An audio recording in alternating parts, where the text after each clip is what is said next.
Matthew Henry's Commentary on the Whole Bible. An exposition, with practical observations, of the Book of Psalms. Psalm 13. This psalm is the deserted soul's case in cure. Whether it was penned upon any particular occasion does not appear, but in general. 1. David sadly complains that God had long withdrawn from him and delayed to relieve him, verses 1 and 2. 2. He earnestly prays to God to consider his case and comfort him, verses 3 and 4. 3. He assures himself of an answer of peace, and therefore concludes the psalm with joy and triumph, because he concludes his deliverance to be as good as wrought, verses 5 and 6.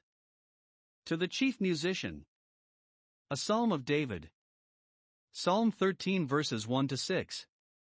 David, in affliction, is here pouring out his soul before God. His address is short, but the method is very observable, and of use for direction and encouragement. His troubles extort complaints, verses 1 and 2, and the afflicted have liberty to pour out their complaint before the Lord, Psalm 102 title. It is some ease to a troubled spirit to give vent to its griefs, especially to give vent to them at the throne of grace, where we are sure to find one who is afflicted in the afflictions of his people, and is troubled with the feeling of their infirmities. Thither we have boldness of access by faith, and there we have freedom of speech.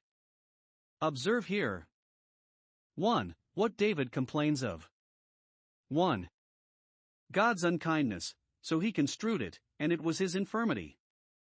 He thought God had forgotten him, had forgotten his promises to him, his covenant with him, his former loving kindness which he had shown him, and which he took to be an earnest of further mercy, had forgotten that there was such a man in the world, who needed and expected relief and succor from him. Thus Zion said, "My God has forgotten me," Isaiah 49 verse 14, Israel said, "My way is hidden from the Lord," Isaiah 40 verse 27. Not that any good man can doubt the omniscience, goodness, and faithfulness of God, but it is a peevish expression of prevailing fear, which yet, when it arises from a high esteem and earnest desire of God's favor, though it be indecent and culpable, shall be passed by and pardoned, for the second thought will retract it, and repent of it. God hid his face from him, so that he wanted that inward comfort in God which he used to have, and herein was a type of Christ upon the cross, crying out, "My God, why hast thou forsaken me?" God sometimes hides his face from his own children, and leaves them in the dark concerning their interest in him, and this they lay to heart more than any outward trouble whatsoever. 2. His own uneasiness. 1. He was racked with care, which filled his head. I take counsel in my soul, I am at a loss, and am in ops concilii without a friend to advise with that I can put any confidence in, and therefore myself continually projecting what to do to help myself, but none of my projects are likely to take effect, so that I am at my wit's end, and in a continual agitation. Anxious cares are heavy burdens with which good people often load themselves more than they need. 2. He was overwhelmed with sorrow, which filled his heart. I have sorrow in my heart daily. He had a constant disposition to sorrow, and it preyed upon his spirits, not only in the night, when he was silent and solitary, but by day too, when lighter griefs are diverted and dissipated by conversation and business. Nay, every day brought with it fresh occasions of grief. The clouds returned after the rain. The bread of sorrow is sometimes the saint's daily bread. Our Master himself was a man of sorrows. 3. His enemy's insolence, which added to his grief.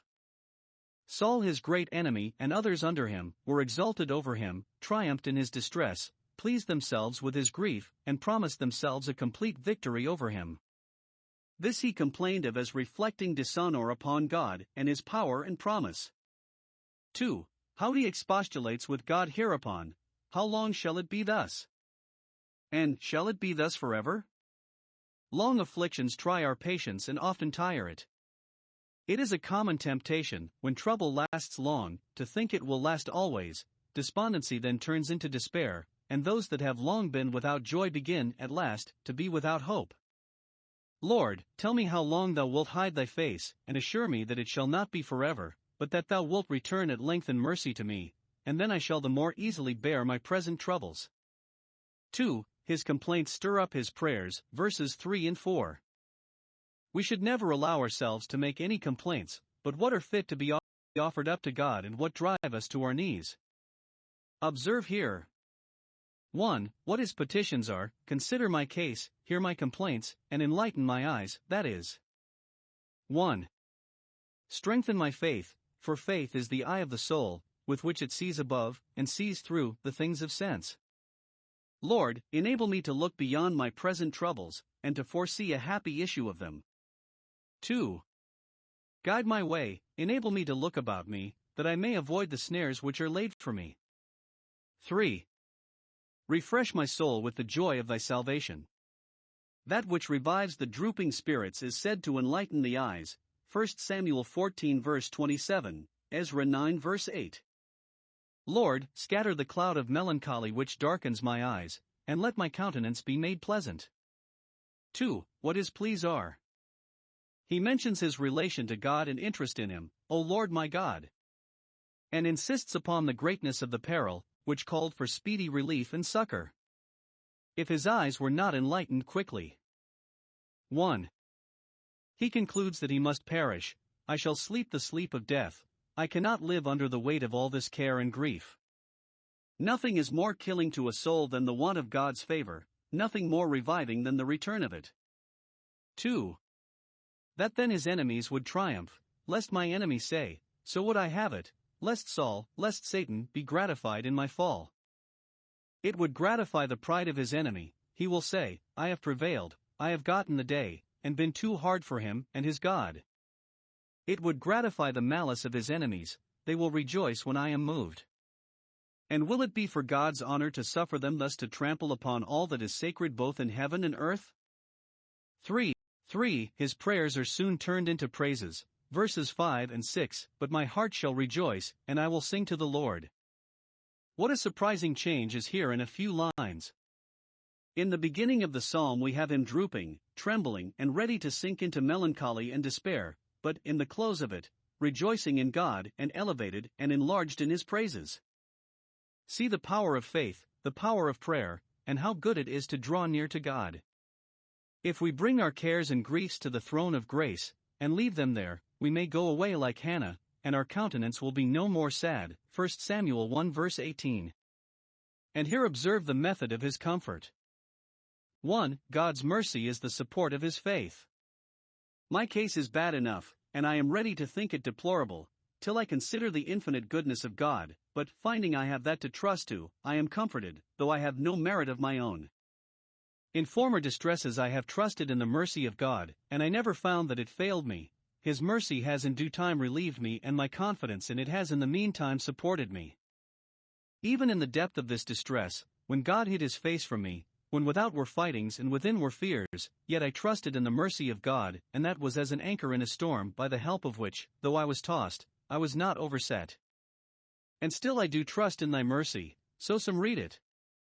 I refer myself to that, with an assurance that it will do well for me at last.